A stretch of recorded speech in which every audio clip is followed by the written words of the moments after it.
आज बॉम्बे टॉकीज को इस आजाद में वो सब तप साधना, वो संस्कार, वो सनातनता के प्रति, वो जिजीविषा और सनातनता के प्रति उद्गार और प्यार, आकर्षण, ये सब देखने के बाद ये राष्ट्रपुत्र के निर्माण का दायित्व, ये कार्यभार उन्हें सौंपा गया है। हमारे आजाद ने बड़ी कुशलता के साथ सारे कर्तव्यों का निर्वहन किया है, इसलिए पूरे बॉम्बे टॉकीज की तरफ से, टीम आजाद की तरफ से मैं आजाद का धन्यवाद अदा करता हूं। सनातनता का लोप हो गया। 1947 में देश आजाद हुआ, लेकिन खंडित आजादी मिली। सिर्फ भूमि का ही खंडन नहीं हुआ, भूमि ही खंडित नहीं हुई, हमारी सनातनता, हमारी सोच समझ सब खंडित हो गई। हमारी दृष्टि इतनी संकुचित हो गई, निहित स्वार्थ के लिए, सत्ता लिप्सा के लिए इन लोगों ने ऐसा प्रपंच का जाल फैलाया कि हमारी दृष्टि में दृष्टि दोष उत्पन्न हो गई। 1946 से आगे हम देख नहीं पाते हैं। हमको ऐसा लगता है कि नंगा फकीर ने चरखा और तकली के बल पर आजादी दिला दी, अंग्रेज डर गए और निकल गए। लेकिन हमारी स्वतंत्रता, हमारा ये भारत, ये सनातन ब्रह्मा के मानस पुत्र वशिष्ठ से स्टार्ट होती है और यहां तक चल रही है, आगे भी चलती रहेगी। हमारे इस पूरे मुहिम में राष्ट्रपुत्र बनाने का एकमात्र एकमेव लक्ष्य यही है कि सनातन भारत का पुनर्निर्माण और प्रतिस्थापना। मैं ज्यादा वक्त ना लेते हुए मैं ये करना चाहता हूं कि इस राष्ट्रभूमि, ये राष्ट्रपुत्र, राष्ट्रभूमि के प्रति क्या कर्तव्य है और राष्ट्रपुत्र का मूल भाव क्या है। जागो है हिंदुस्तान वालों, तुम्हें जगाने आजाद आया है। चिर दास्ता से सदा मुक्ति का सनातनी पैगाम लाया है। इसके साथ ही मैं अपनी वाणी को विराम देता हूं, ताकि आप फिल्म देखेंगे राष्ट्रपुत्र आपके माध्यम से आपके जन जन तक पहुंचेगी। आपने मेरी बातों को इतने प्रेम से सुना, धैर्य से सुना, मैं बहुत बहुत आनंदित हूं, उत्साहित हूं, आह्लादित हूं, प्रमुदित हूं, प्रसन्नचित हूं। और अंत में आप सबके भीतर विराजमान परमात्मा को, आप सबके भीतर विराजित, आपकी हृदय स्थली में विराजित मां भारती की प्रतिमा को, चेतना को, अभिजीत घटवाली की आत्मा प्रणाम करती है। मेरे प्रणाम स्वीकार करें। धन्यवाद।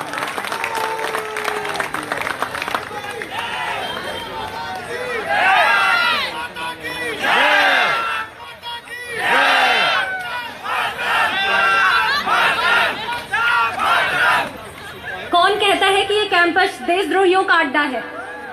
कौन कहता है?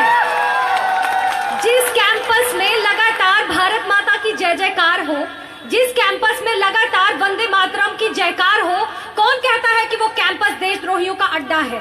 ये कैंपस देश प्रेमियों का अड्डा है। देश प्रेमियों का अड्डा बनकर रहेगा और सदा ही रहेगा। माननीय श्री अभिजीत जी का उनके ओजस्वी पूर्ण वक्तव्य के लिए सहृदय आभार। अब मैं अपनी बात रखने के लिए अखिल भारतीय विद्यार्थी परिषद के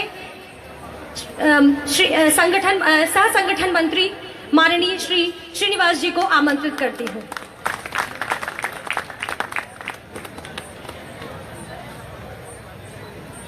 आज जेएनयू के परिसर में फिर से अल्फ्रेड पार्क का वह सीन क्रिएट करने के लिए मैं आजाद था, मैं आजाद हूं और आजाद ही रहूंगा, ऐसे उस वाक्य को लेकर एक और फिर से आजाद हमारे बीच में आए हैं। जोरदार तालियों से उनका अभिनंदन, स्वागत हम अपने जेएनयू के परिसर में करते हैं। मैं जब जेएनयू में आता हूं तो कई लोग पूछते हैं कि जेएनयू का रंग लाल है क्या? तो मैं हमेशा कहता हूं कि जेएनयू का कोई एक कलर नहीं है, जेएनयू का ट्राई कलर है और वह है भारत का तिरंगा। यही जेएनयू की पहचान थी, यही जेएनयू की पहचान है और यही जेएनयू की पहचान रहेगी। दोस्तों, कभी कभी मुझे लगता है कि इस देश के शहीदों ने जिस शहादत को देकर हमको आजादी दी थी, उन्होंने, उनके बारे में दो ही शब्द में कहकर अपना विषय प्रारंभ करता हूं। तुमने दिया राष्ट्र को जीवन, राष्ट्र तुम्हें क्या देगा? तुमने दिया राष्ट्र को जीवन, राष्ट्र तुम्हें क्या देगा? आंच तेज करने को अपनी, नाम तुम्हारा लेगा। आंच तेज करने को अपनी, नाम तुम्हारा लेगा। ऐसे आजाद और आजाद के सभी क्रांतिकारियों को भारत मां की आजादी की क्रांति का सलाम मैं यहां से करता हूं। और आज आजाद का करैक्टर हम देखते हैं आने वाले दिनों में ऐसे गुमनाम चेहरों को, गुमनाम राष्ट्रभक्तों को। अरे सावरकर के 3 भाई एक साथ अंडमान निकोबार की जेल में थे, बेटा चला गया, पत्नी को घर से बाहर निकाला, उस चाफेकर को कोई या उस सावरकर को कोई याद नहीं करता। मैं आजाद से निवेदन करना चाहता हूं कि चाफेकर बंधुओं के इतिहास को भी इसी प्रकार से राष्ट्र पुत्र के रूप में दिखाने का काम करे। 3 भाई थे, तीनों का बलिदान हो गया अंग्रेज को मारने के आरोप में, तीनों को फांसी लग गई। उनकी मां को मिलने भगनी निवेदिता गई थी। मेरे देश की महिला कैसी है? उसी के यहां शायद कोई आजाद, कोई भगत सिंह, कोई अशफाक, कोई लाहिड़ी, कोई राजेंद्र पैदा हो सकता है। जब वो 3 बेटों को गंवाने के बाद मेरी मां, इस देश की वो मां रो रही थी, उसकी आंख में आंसू था। दोस्तों, उस समय भगनी निवेदिता ने कहा कि तुम्हारी आंख में आंसू आना स्वाभाविक है, क्योंकि जिस मां के 3 बेटे हों, तीनों देश के लिए बलिदान हो गए, तुम्हारी कोख सूनी हो गई, तुम्हारा वंश निर्वंश हो गया, इसलिए तुम्हारी आंख में आंसू आना स्वाभाविक है। मैं अपने इस देश के तथाकथित सूडो फेमिनिज्म का नारा लगाने वालों से कहना चाहता हूं, अगर तुम सही मायने में महिला का सम्मान करते हो तो तुम्हारे इतिहासकारों को मैं आज चैलेंज करता हूं कि चाफेकर बंधुओं की मां के इतिहास को पाठ्यक्रमों में आप शामिल करने की हिम्मत करो। वो चाफेकर बंधुओं की मां कहती है, ये आंख के आंसू 3 बेटों के बलिदान के लिए नहीं है, ये आंख के आंसू कोख निर्वंश होने के आंसू नहीं है। इस आंख में आंसू इसलिए है क्योंकि भगवान ने मुझे केवल 3 पुत्र दिए, अगर 7 पुत्र दिए होते तो 7 को भारत माता परवार दूंगा। यह है इस देश का इतिहास। ऐसे राष्ट्र पुत्रों के इतिहास को मित्रों, इन 70 वर्षों में देशद्रोहियों ने चुन चुन करके अंधकार में भेजने का काम किया। जिन्होंने कभी जेल की यात्रा नहीं की, जिन परिवारों ने, जिन वंशों ने उंगली तक कटाई नहीं, उनके खानदान को सत्ता में काबिज करके एक नापाक गठजोड़ के साथ शिक्षा और सरकार को चलाने का काम ऐसे एक नापाक गठबंधन के लोगों ने किया। लेकिन आज भारत बदल रहा है, जेएनयू भी बदल रहा है। हम एक एक गिन गिन करके ऐसे अपराधों का प्रायश्चित करने का, उनका हिसाब लेने का काम करेंगे। मैं आज इस साहस के लिए आजाद की जितनी तारीफ की जाए, उनकी टीम की जितनी तारीफ की जाए, मैं उनको अभिनंदन करना चाहता हूं, पूरे देश की ओर से अभिनंदन करना चाहता हूं। आने वाले दिनों में इस कैंपस में इसी प्रकार की फिल्मों के स्क्रीन हमको देखने के लिए मिलेंगे। मैं अंत में केवल एक और छोटी सी बात अगर आप सुनना चाहें तो कहकर अपना विषय पूरा करना चाहता हूं। कोई बात नहीं, आप, मुझे पता है जेएनयू में बहुत अच्छा माहौल है, सकारात्मक माहौल है, ना और हां करने के भी यहां लॉजिक रहता है। तो जैसे आपको ना करने का काम है, वैसे मुझे अपनी बात कहने का भी अधिकार है, क्योंकि यहीं से कुछ लोग तथाकथित अभिव्यक्ति की स्वतंत्रता के नारे लगाते हैं। लेकिन मैं आपको एक बात कहना चाहता हूं, 89 में उन लोगों ने क्या किया, उनसे जरूर पूछिए। थाइमिन चौक पर 6000 छात्रों को वामपंथियों ने वहां पर स्वतंत्रता की मांग, अपने अधिकारों की मांग कर रहे थे, टैंकों से नीचे कुचल करके मार दिया। और 1990 में उन्हीं का एक बत्तीलाल बैरुआ यहां अध्यक्ष होता था। जेएनयू के स्टूडेंट्स के लिए एम्बुलेंस आई थी। मित्रों, ऑन रिकॉर्ड में आपको बताता हूं, वो एम्बुलेंस स्टूडेंट्स के लिए नहीं थी। बत्तीलाल बैरुआ राजस्थान से आता था, यहां धौलाकुआ पर वो ट्रेन पकड़ने कैंट में जाता था। उस एम्बुलेंस को बत्तीलाल बैरुआ अपनी ट्रेन पकड़ने और वहां से आने जाने में उपयोग करता था। ऐसे भी कुछ लोग अभिव्यक्ति की स्वतंत्रता वाले अपने कैंपस में हैं। मैं आपसे जो बात कहना चाहता हूं, आपको इस देश की महिलाओं के इतिहास के बारे में, आज की पीढ़ी में महारानी लक्ष्मीबाई की बात अभी नहीं करना चाहता। मेरे राजस्थान के मित्र हाड़ा रानी की बात मैं नहीं करना चाहता हूं, पन्नाधाय की बात मैं नहीं करना चाहता हूं। मैं आपको 2016 की इसी देश की दक्षिण भारत की एक बेटी की बात कहना चाहता हूं। जब इसी देश में देश के खिलाफ तोड़ने के नारे दुर्भाग्य से अपने इस कैंपस में लगे, उसी समय हनुमंत थप्पा नाम का एक सैनिक जो कश्मीर में शहीद, उसके साथ 9 जो शहीद हुए, ये बच करके भारत के एक हॉस्पिटल में यहां दिल्ली में आ गए। 11 फरवरी को उसकी डेथ हो गई, शहादत हो गई। 25 फरवरी को हनुमंत थप्पा की पत्नी नागपुर के इसी प्रकार के कार्यक्रम में आई। उस कार्यक्रम में जब आई तो उसकी गोद में 3 साल की एक बेटी थी। उसने मंच पर आकर कहा कि मेरे पति की बड़ी इच्छा थी कि वो देश के लिए बलिदान करें। भारत की पुलिस में 3 बार सिलेक्शन होने के बाद भी उन्होंने सेना की नौकरी ज्वाइन की।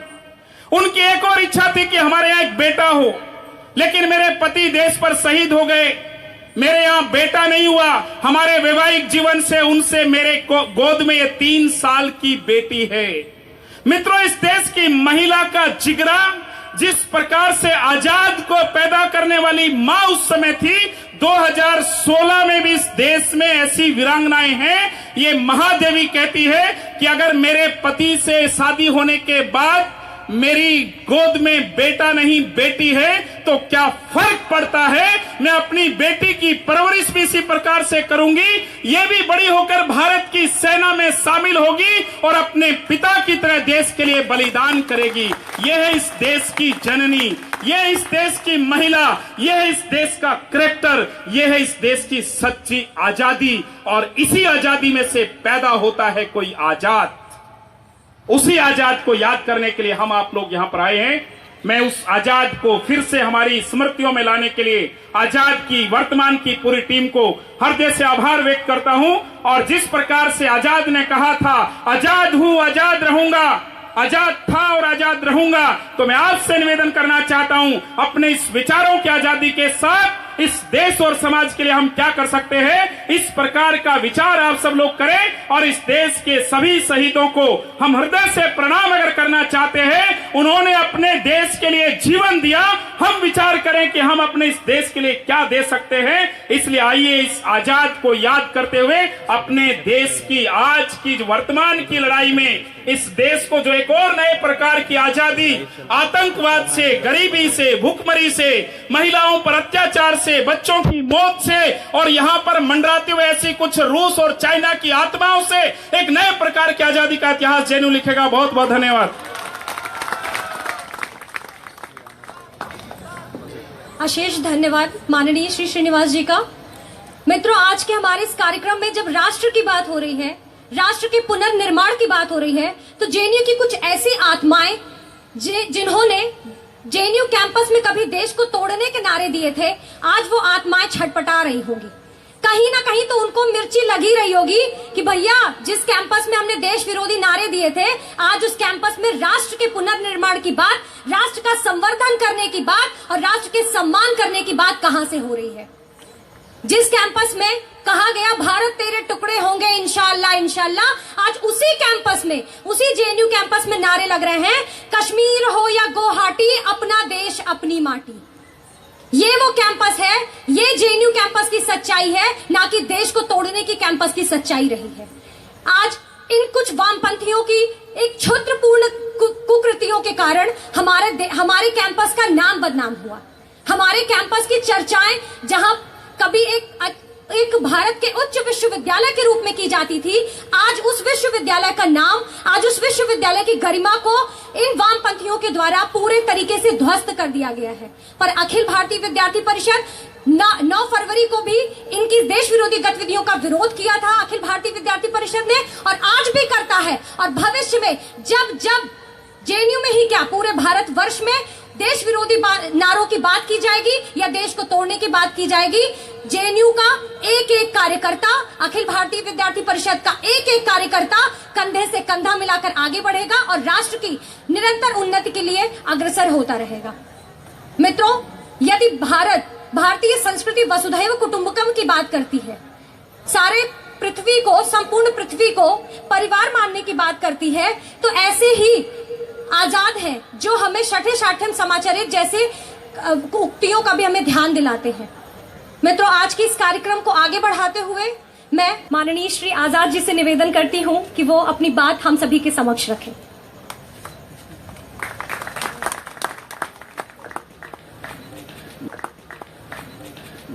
आदरणीय अतिथिगण, और भारत के आने वाले कल की बुनियाद जेएनयू के भाई बंधु और मेरी तरह विद्यार्थियों,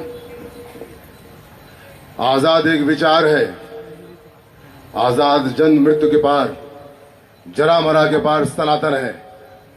आजाद मरते नहीं, आजाद मरा नहीं करते, आजाद मर ही नहीं सकते, आजाद कहीं नहीं जाते, यहीं रहते हैं इस देश की हवा में, पानी में, माटी में, जेएनयू में, हम सब में और कण कण में।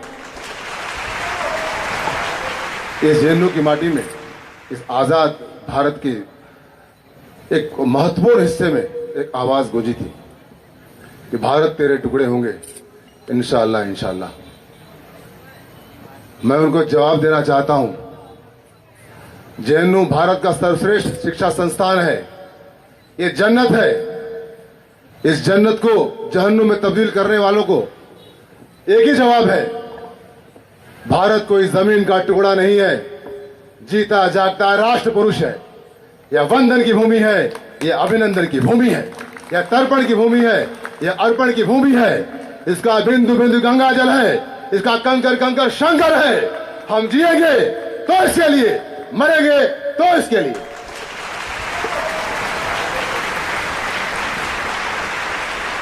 दोस्तों, मेरे जीवन का एक मंत्र रहा है, जिसे प्राण मंत्र भी कह सकते हैं। वो कभी सोने नहीं देता, जगाता है, उठाता है, दौड़ाता है, भगाता है, कुछ न कुछ करने की प्रेरित करता है, जिसमें राष्ट्रवाद महत्वपूर्ण है। वो है राष्ट्र कवि मधुसूदन गुप्त जी की कविता, जिसको न निज गौरव तथा निज देश का अभिमान है, जिसको न निज गौरव तथा निज देश का अभिमान है, वह नर नहीं है, पशु निरा और मृतक समान है। गांधीवाद और नेहरूवाद की वजह से आजादी की क्रांति यज्ञ में संविदा बने क्रांतिकारियों को वो सम्मान नहीं मिला, वो स्थान नहीं मिला जिसको हकदार थे। मेरा सृजन राष्ट्रपुत्र उन्हीं क्रांतिकारियों को समर्पित है। मुझे पूरा विश्वास है कि मेरी कृति, मेरी रचना राष्ट्रपुत्र काल के भाल पर, काल के कपाल पर एक अमिट हस्ताक्षर साबित होगा। मैं इतना ही कहना चाहता हूं, और जिसे मैं भी चाहूंगा कि हर पल हर क्षण आप लोग याद रखें, राष्ट्र प्रथमम व्यक्ति द्वितीयम। राष्ट्र से बड़ा कोई नहीं हो सकता, राष्ट्र स्वयं पिता होता है, राष्ट्र का कोई पिता नहीं हो सकता। राष्ट्र पिता को जन्म नहीं देता, राष्ट्रपुत्र पुत्र को जन्म देता, जैसे आप और हम। मेरी इस कृति में जेएनयू को बहुत बड़ा सहयोग रहा। असतो मां सद्गमय, तमसो मां ज्योतिर्गमय, मृत्योर मां अमृतम गमया। असत्य से सत्य की ओर, अंधकार से प्रकाश की ओर, मृत्यु से अमृत की ओर, वही जिंदगी आजाद जैसे महापुरुषों की। आजाद के विचारों को और सनातन भारत के गौरव को विश्व के कोने कोने पहुंचाने के लिए मैंने राष्ट्रपुत्र का 26 भाषाओं में निर्माण किया है। आप सबका हृदय धन्यवाद करता हूं, आप लोग माध्यम बने इस फिल्म को कंप्लीट करने के लिए। जय हिंद, वंदे मातरम।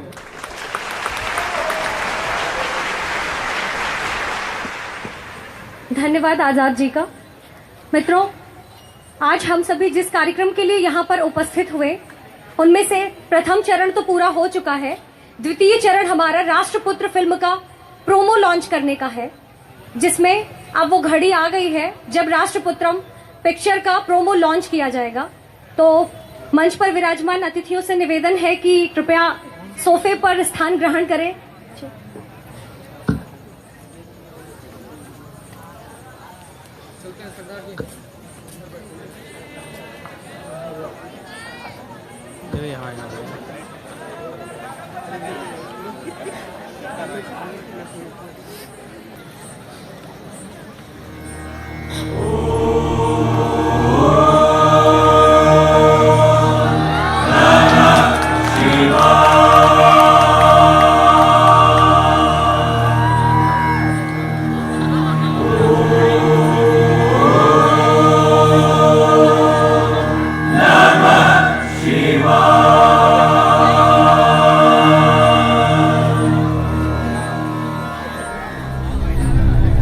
किसको न निज गौरव तथा निज देश का अभिमान है,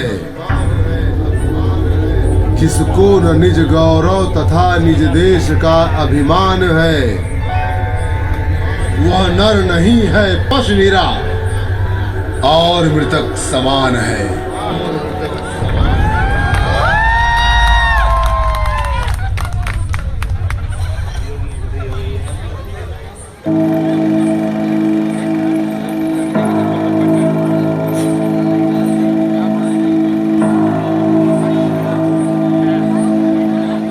आएगा आएगा आएगा आएगा आएगा आने वाला आएगा आएगा आने वाला।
आजाद एक विचार है, आजाद जन्म मृत्यु के पार सनातन है। आजाद मरते नहीं, आजाद मरा नहीं करते,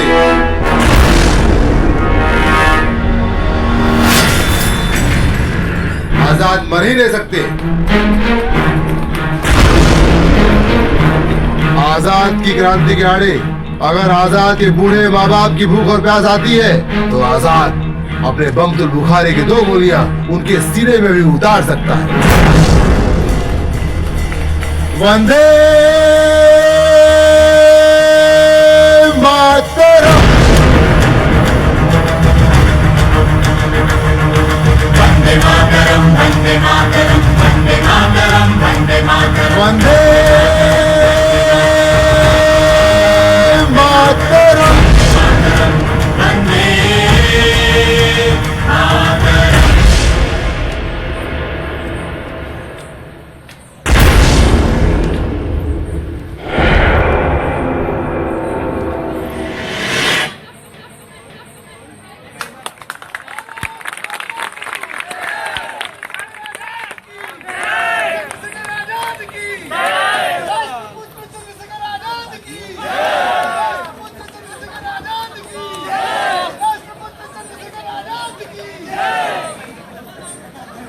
मित्रों, ये हमारा सौभाग्य ही है कि आज हमारे जेएनयू कैंपस में राष्ट्रभक्ति से ओतप्रोत एक पिक्चर का प्रोमो लॉन्च किया गया है। अब इस पिक्चर से संबंधित, आज के वक्तव्य से संबंधित यदि आपके मन में किसी भी प्रकार का कोई भी प्रश्न है तो आप कर सकते हैं। क्या बोले?